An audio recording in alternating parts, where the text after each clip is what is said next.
الحمد لله حمدا كثيرا طيبا مباركا فيه، والصلاة والسلام على رسول الله صلى الله عليه وسلم وعلى آله وصحابته أجمعين، وبعد. السلام عليكم ورحمة الله وبركاته.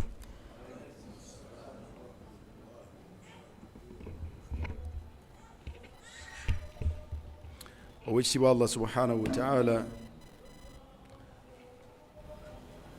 olubeerera atendebwa n'amatendo amalungi era amajjuvu agataliimu bubi bwonna wadde obukendeevu bwonna.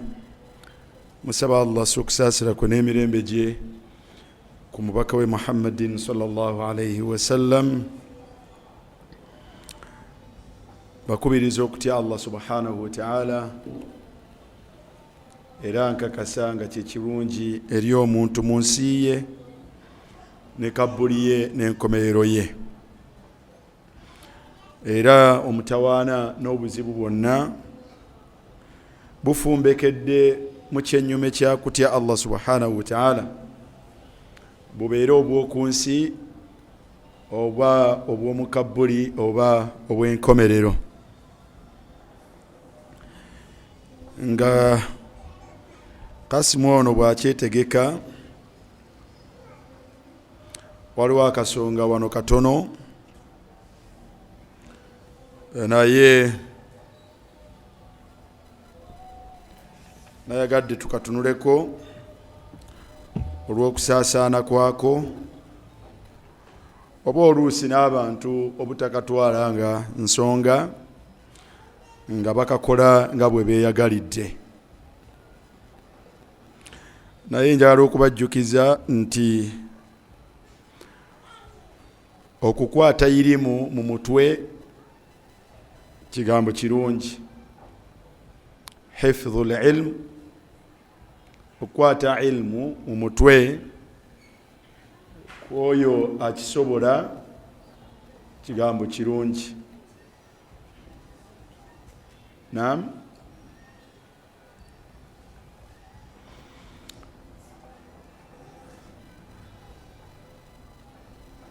Wa kitabatuhu,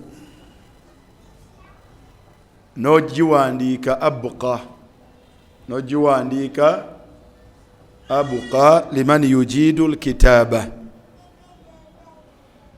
kwoyo amanyi okuwandiika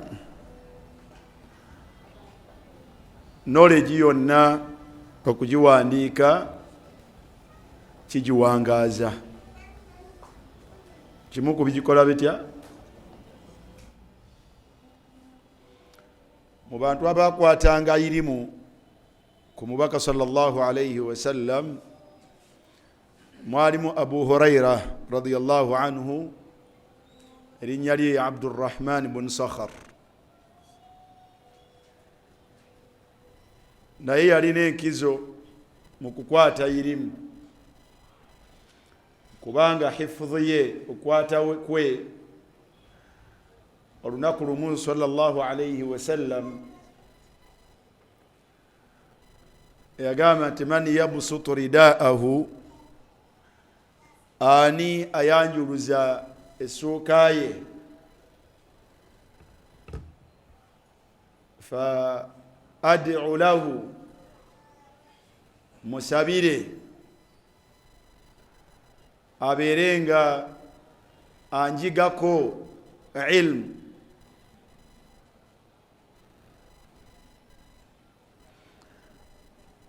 Eyayanguwa okwenyagira omukisa ogwo ya ali Abu Huraira, Abdurrahman ibn Sakhar. Omubaka sallallahu alayhi wa sallam n'amusabira edduwa ey'okumukwatako oba okumuyigako ilmu. Fakana min ahfadhi as-sahaba likalami rasulillah sallallahu alayhi wa sallam. Abu Huraira kyova omusanga nga y'omu ku baasinga okukwata ebigambo ku mubaka sallallahu alayhi wa sallam. Wa kana kathiru almulazama li rasulillah sallallahu alayhi wa sallam hadiran wa safara, yali muyitirivu wa kubeera wali mubaka sallallahu alayhi wa sallam, abeerenga omubaka embeera gye yabeeranga nga ali mu Madiina nga tali mu lugendo, ne bwe yabanga omubaka atambula nga Abu Hurayra kana yurafiquhu kathira. Era ulima annahu kana min ashabi as-suffa. Abu Hurayra yamanyibwa ku bantu abawangaliranga mu muzikiti gw'omubaka sallallahu alayhi wa sallam. Emabega w'omuzikiti gwa nabbi wabeerangayo ekifo ekisitufu eri, naye kyawangalirangako basahaba, naddala abaavanga mu bitundu ebyewala nga tebasobola kugenda nga bwebakomawo, n'abo abaabeeranga abeetaavu, n'abo abaasibibwanga embeera min alfuqaraai walmasakin, nga babeera mu kifo ekyo. Era tebakkanga wansi wa 7, kanu la yaqilluuna an 70 kanika, tebakkanga wansi basahaba nsa, babeerangawo mu bungi awo. Kati Abu Hurayra yali nga omukubo, Abu Hurayra yali omukubo. Kati ebintu ebyo du'a rasulillah sallallahu alayhi wa sallam,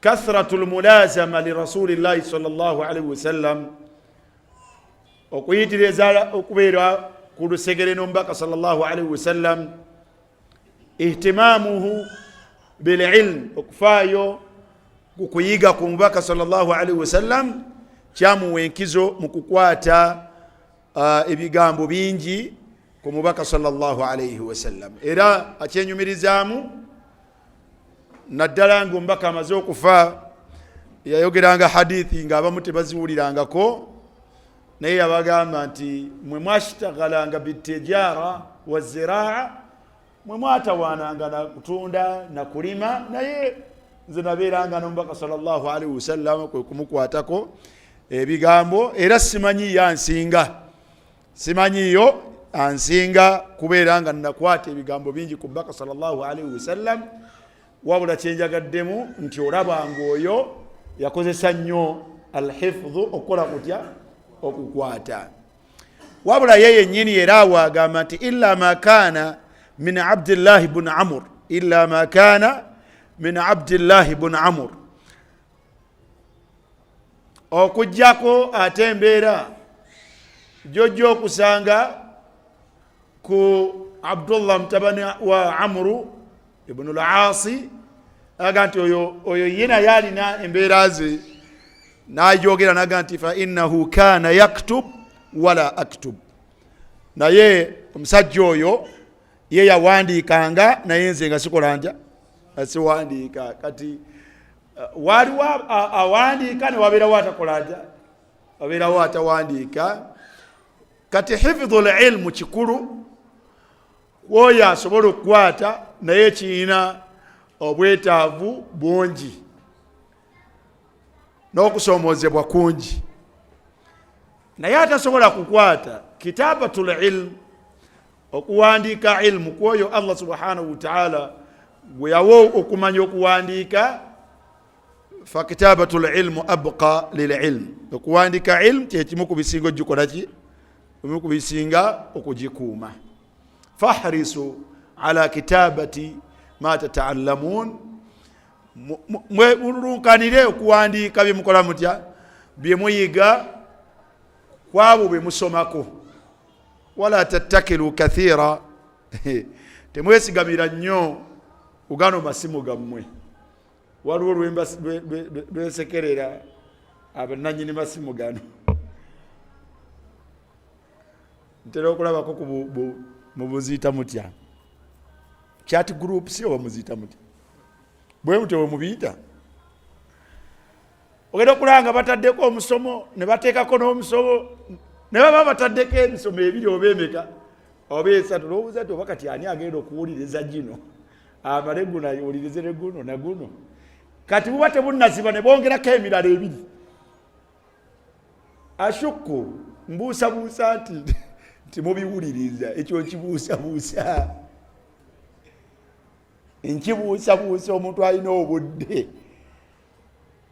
obupuleyinga emisomo ebiri mu lunaku essaawa n'agiwuliriza baidi kiri wala. Kale nno nammwe abalina buguruupu obwo bwe mba muteerako abantu mumanye bye muteerako, muyinza okuba nga muteekako byakusiimuula ebyo byebyo naye Allahu almustaan. Waliwo akasonga wano bakayita omuwalimu ono bamuyita Abdurrahman bin Nasir al-Burak Sheikhu al-Allama,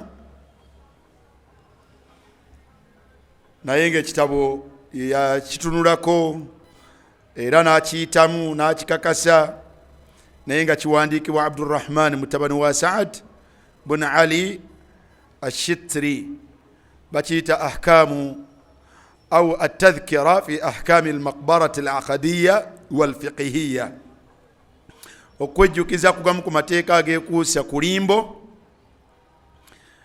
oba entaano oba ebijja, amateeka ageekuusa ku nzikiriza n'ennambulula z'obusiraamu. Ku peegi ey'335 waliwo faslun fi nabshi alquburi watasarrufi fi ardiha, abaffe okuziikula ebijja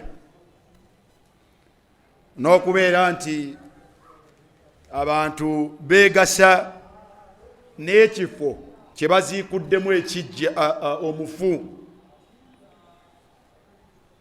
Obitegedde? E Uganda okuziikula abafu gwafuuka mugano nga gwanswa. Abantu buli walabira kati oyo lwa kitafaawo mujeewo n'ebirala ebifaanagana bwe bityo. Abafu obusiraamu bulamula butya okuziikula abafu? Ku peegi eya 335 omwalimu yateekawo omutwe okugamba nti tahrimu nabshu qabri almuslim.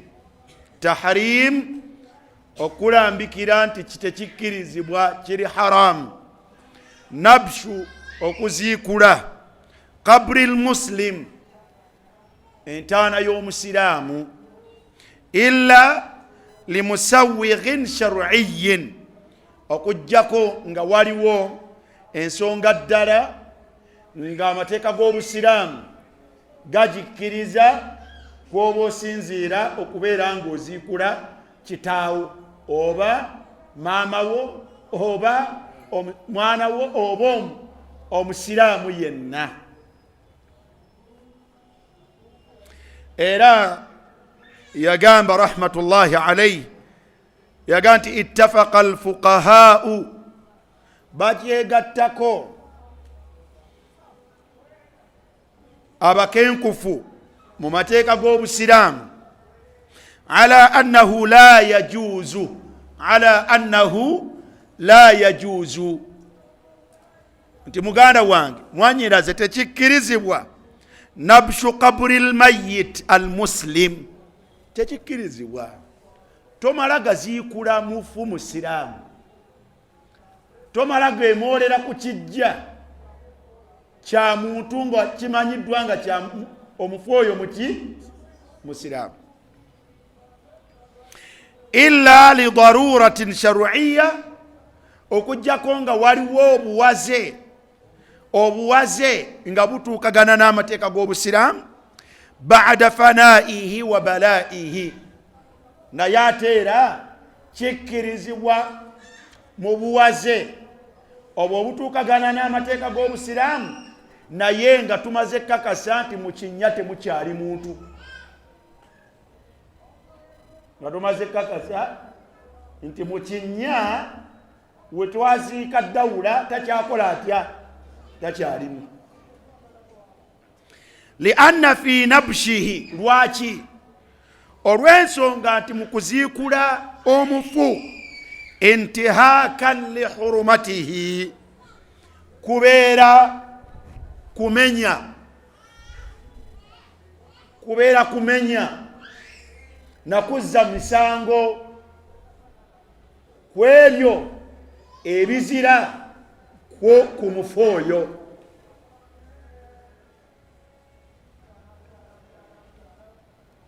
Intihakan li hurumatihi, ekisooka gano makaage, gano gaba maka goye yaziikibwawo. Kati hurumatul muslim maita, ebizira ku musiraamu gwe, ebizira ku musiraamu omufu, ka hurumatihi hayyan. Hurumatul muslim maitan ka hurumatihi hayyan. Ebyo byomanyi tebikkirizibwa kukola ku musiraamu omulamu, byebyo byennyini ebitakkirizibwa kukola ku musiraamu omufu. Kaakati okwemoolera ku kijja kye kuba kuvoola na kwonoona na kumenya na kukola ku ye, ebyo ebiziyizibwa era ebizira ku ye. Mulimu bingi mu byo ebingi kuba kumenya gano maka ga musajja oyo oba omukyalo oyo oba omwana oyo ali awo, ekijja gaba maka ga muntu oyo akirimu. Nga bw'otakkirizibwa kujja ku maka gange n'ogeemwolerako ng'ogamenya, na bwe kityo ekijja kabbuli y'omuntu oyo oy'omusiraamu togenda kuyo ng'oje weemwolera ku maka ge. Ddala kabbuli maka ddala kabbuli maka, leeta obukakafu nga kabbuli maka, leeta obujulizi nga kabbuli maka. Dawula nze ng'ogedde aha, mumpe obukakafu gano maka. Kireka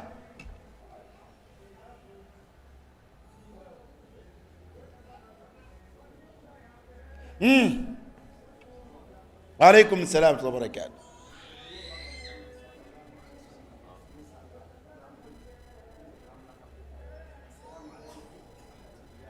زادك الله علما وعلمك الله ما ينفعك. Ombaka mu ebyo bye yatuyigiriza nga tugenze okulambula ebijja nga tubasabira, yatuyigiriza tubagambe ti assalamu alaikum dara qaumin mu'minin. Emirembe gibeere ku mmwe abali mu mayumba ago abaki.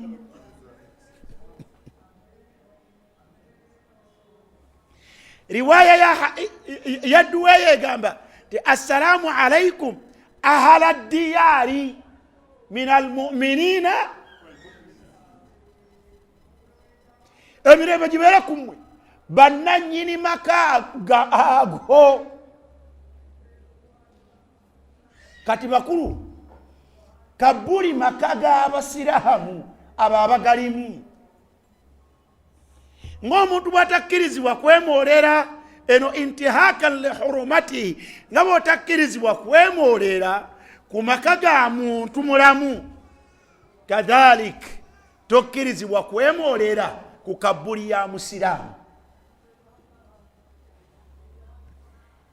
Fahimtu? ثانيا في نبش قبر مسلم انتهاكا لحرمته كبانغا مرم التعرض على بدنه، مرم التعرض على بدنه mulimu okwemoolera ku mubiri gwe, otema oyoola, ogenze kuyoola kumenya gumba.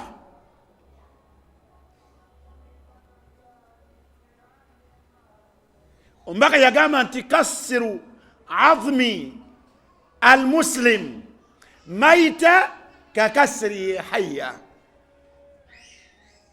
Okumenya gumba oba okwonoona ekiyungo ky'omufu omusiraamu bifaanaganira ddala nga bw'onodda ku kiyungo ky'omuntu omulamu n'okyonoona.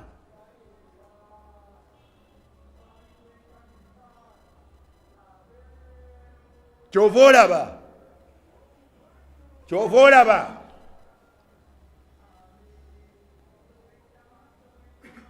tetulongoosa mukyala gwe tukakasizza nti afudde n'olubuto nga yafudde n'olubuto oli muli munda muki n'omwana mufu, tumuziika buziisinga bwali.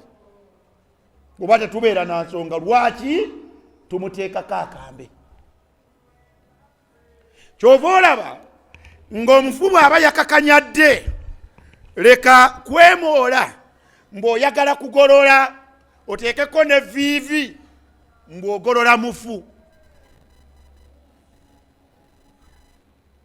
Kyova olaba tetunaaza mufu mazzi ga lweje, wabula tumunaaza amazzi ago agasoboka okunaazibwa omuntu omulamu.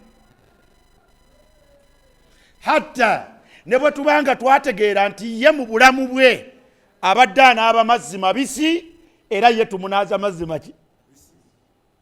Tetugenda ku ga kisu gabuguma okujjako inda alhaja, okujjako wakati mu bwetaavu. Mathalan, senga tumanya nti senga ebiyungo tunaabiisaako amazzi ag'ekisu ag'esisususu bijja kukola kutya, bijja kuta.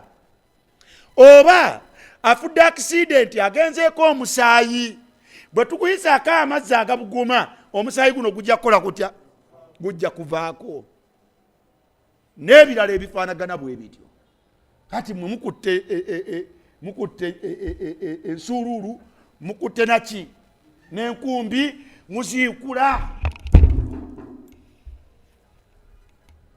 Muganda wange ojja kutema omuntu, ojja kutema omuntu, ojja kutema omuntu. Muntu ki gwe njogerako? Ojja kutema omufu.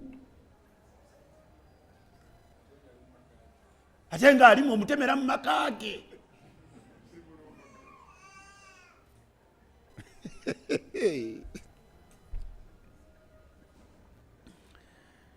Omwalimu agamba n'ebirala, wali anna almayit idha wudi'a fi qabrihi faqad tabawwa'ahu wa sabaqa ilayhi. Olw'ensonga nti omufu, wali anna almayit, omufu kakulembera okuziikibwa mu kifo aba akyekutte. Faqad tabawwa'ahu wa sabaqa ilayhi wa man sabaqa ila ardin fahuwa lahu.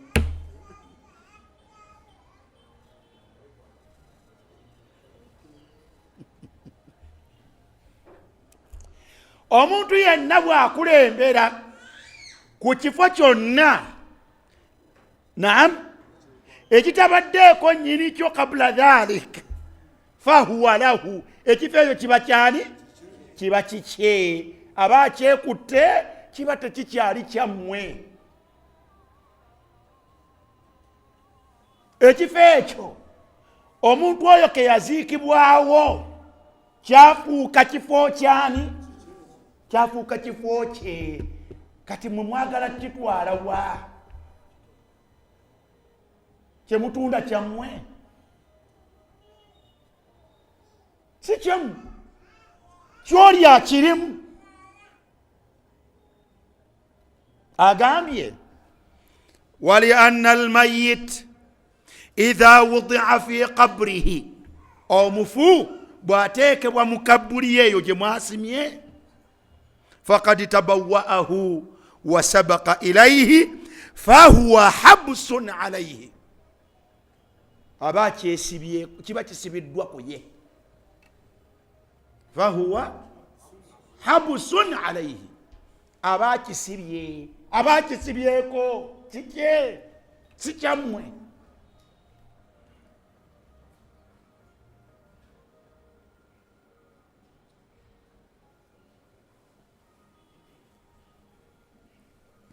laisa li ahadin, kekimaze okufuuka ekikye n'okubeera nga akyekutte yakirimu, kiba tekikkirizibwa ku muntu yenna atta'arrudu lahu wala tasarrufu fiihi, tekikkirizibwa ku muntu yenna kukyemwolerako wadde okulowooza okukikoleramu ensonga yonna.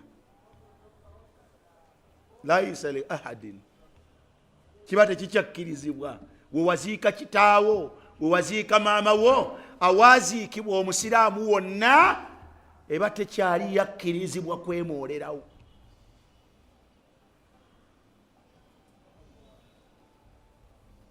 fahimtum?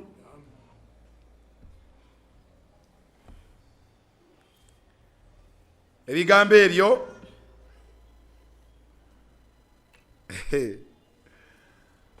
Allahu almustaan. N'atandika okutuwaayo ku bigambo by'abawalimu omuvya ensonga ezo mu bugazi. Yesembesa okugeza bw'ogenda mu Mughni libuni Qudama omuzingo ogwokusatu ku peegi eya 444, Al-Allama Ibn Qudama Al-Maqdisi rahmatullahi alayhi yaga nti wa intayaqana, singa tukakasa anna almayita, nti omufu qad bala, intayaqana, wegendereza obukwakulizo, intayaqana, singa kikakasibwa nti omufu qad bala, yaggwawo, waswara ramima, nafuuka olufufuke, jaza nabshu qabrihi, olwo nno kikkirizibwa okuziikula kabbuli ye, wadufina ghayruhu fiihi, olw'ekigendererwa ky'okuziikawo munne, olw'ekigendererwa ky'okuziikawo omulala.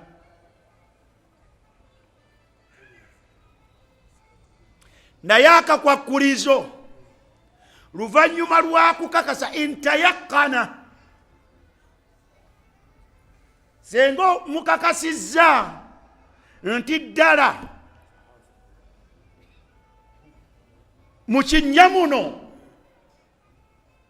kayita takyakola atya, takyalimu, yafuuka luki, yafuuka olufufugge, yaggwawo. Olwo nno kikkirizibwa bwe mba mufunye obwetaavu obw'okuziika awo, olwo nno kikkirizibwa okuziikula kabbuli ye ne muziikawo omulala, olw'ekigendererwa eky'okuziikawo omulala. Olwaleero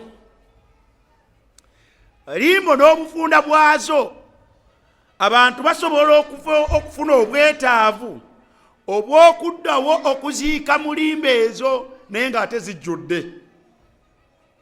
Kalhal, ng'embeera bw'ogisanga olwaleero enkoowe yajjudde bwe baŋŋambye, kye nalabyeko, nabaddeyokko nayitayokko. Wano wakyengulwa awasemba olwazi lwalemeresa okusimawo. Wano we mbadde mutera okusaalira n'okupaakinga ne batandikira eri, naye naye bazze balya mpaka we baatuuse era awali olwazi. Babuuziza ki ekiddako, naga nti tulina kuddayo gye twatandikira. Obitegedde?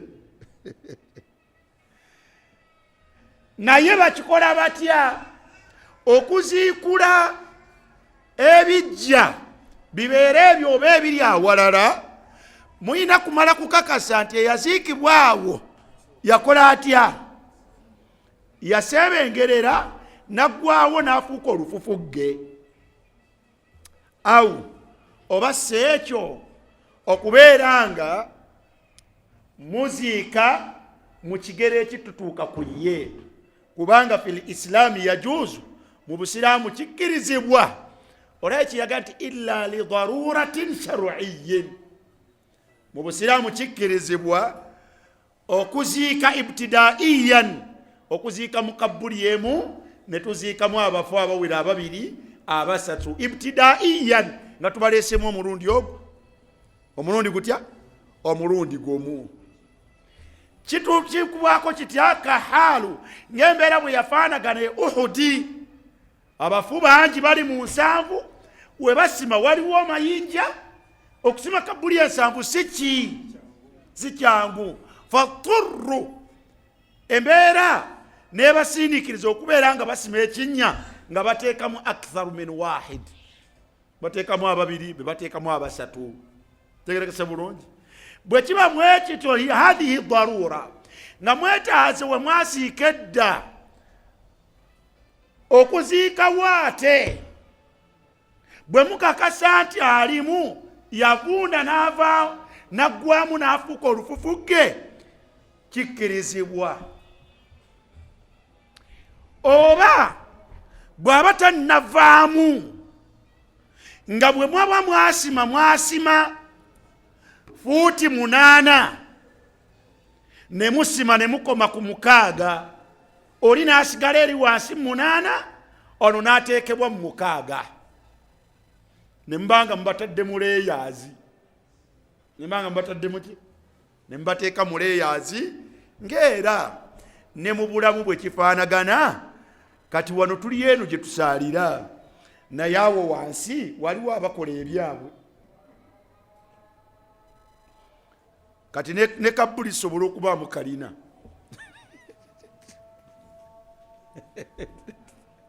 Simanyi bitegeerekeka obeera tebitegeerekeka.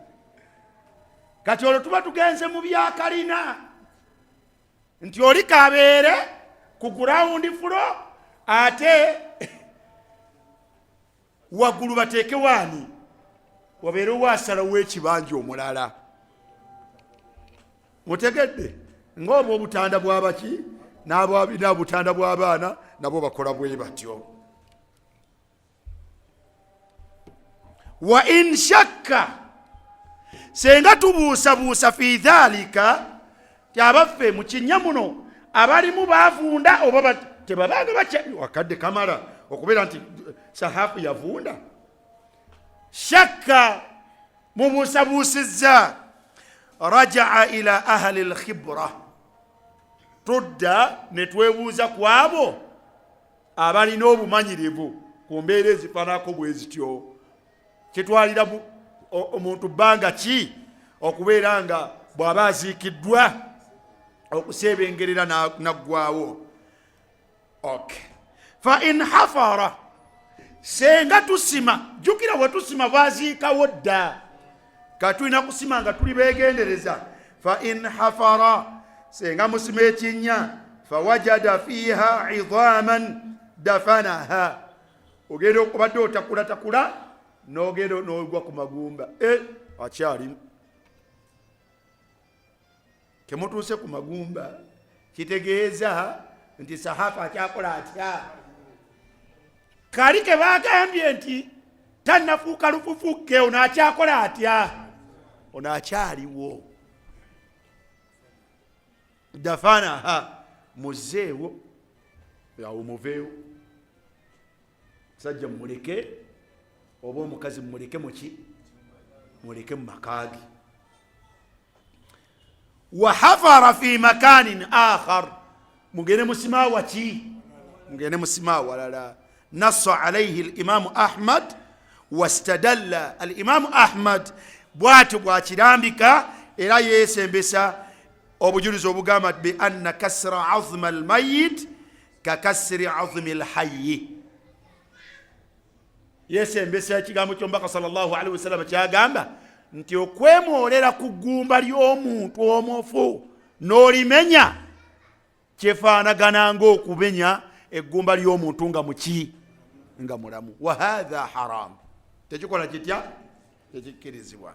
Walil hadithi tatimma insha Allah, tujja kubyongerako bingi. Bannange, embeera ey'omugano ey'abantu matadhannu we balowooza nti ndowooza wano twasiika taata tusiikulewo tutundewo ye tukole tutya tumusengule. Bannange mu busiraamu ku mufu omusiraamu tekikola kitya, tekikkirizibwa.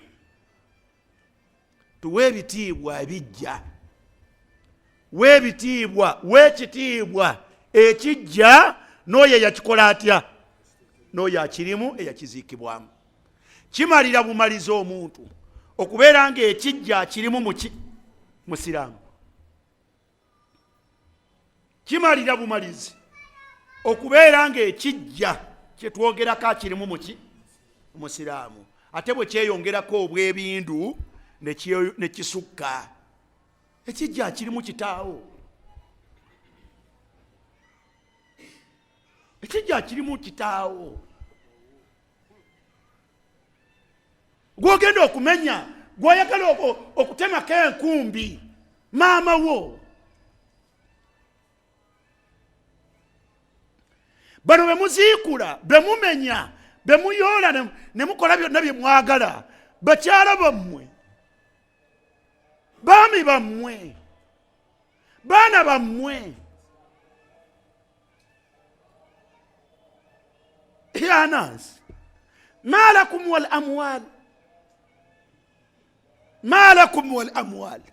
Sente muzitwala wa? Wamwagala okusima muziika mutunde mufune sente, ono yeyagulawo. Bwongo okibuno, ono yeyagulawo naye era teyakungulawo, era yakomekerezanga Allah abimugjeemu. Obwongo bubawadde nti mmwe mugenda kukungula obwo obusente? Wallahi la, temuyina gye mugenda kukungula. Mwekuse, mwekuse, mwekuse, mubeeremu ensa, mubeeremu ensa. Wal ilmu inda Allah.